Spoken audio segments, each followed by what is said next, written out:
রোনালদোর জোড়া গোলে আয়ারল্যান্ডকে ৩-০ গোলে হারিয়ে ইউরো চ্যাম্পিয়নশিপের প্রস্তুতি পর্ব শেষ করল পর্তুগাল।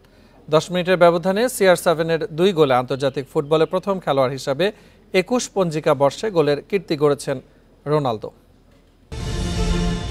ক্রোয়েশিয়ার বিপক্ষে সাইড বেঞ্চে থেকে দলের অসহায় আত্মসমর্পণ নিজ চোখে দেখেছেন পর্তুগিজ সুপারস্টার ক্রিস্টিয়ানো রোনালদো।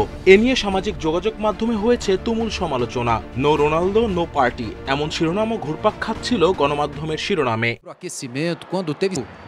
তবে ইউরোপিয়ান চ্যাম্পিয়নশিপের শেষ প্রস্তুতি ম্যাচে সেরা একাদশেই রোনালদো। প্রথমার্ধে দারুণ একটি ফ্রি কিক আটকে যায় বার পোস্টে। দ্বিতীয়ার্ধের শুরুতেই নাম্বার 7-এর চিরচেনা উল্লাস, ডিবক্সে দারুণ একটি কোনাকুনি শটে দেশের জার্সিতে বছরের প্রথম গোল ক্রিস্টিয়ানো রোনালদোর। ২০০৩ সালের পর থেকে প্রতি বছরই গোল করা একমাত্র ফুটবলার এখন CR7। ১০ মিনিট পর আবারও CR7 ম্যাজিক, সেলেকাও জার্সিতে ১৩০তম গোলের উল্লাস রোনালদোর। আন্তর্জাতিক সার্কিটে জাতীয় দলের হয়ে সেরা গোলের রেকর্ডটা আরও একটু বাড়িয়ে নিলেন পর্তুগিজ সুপারস্টার।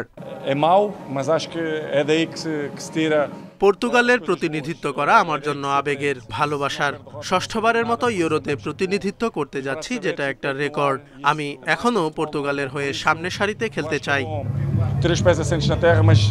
জাতীয় দলের পাশাপাশি ক্লাব ফুটবলেও সমান তালে লড়ে যাচ্ছেন ৩৯ বছর বয়সী রোনালদো।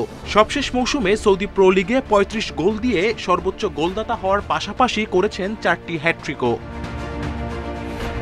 ২০১৬ সালে ইউরোজয়ী রোনালদোর সামনে এবার শেষ সুযোগ। জার্মানিতে ১৯ জুন চেক রিপাবলিকের বিপক্ষে ম্যাচ দিয়ে ১ আসর পর আবারও শিরোপা পুনরুদ্ধারের মিশন পর্তুগালের।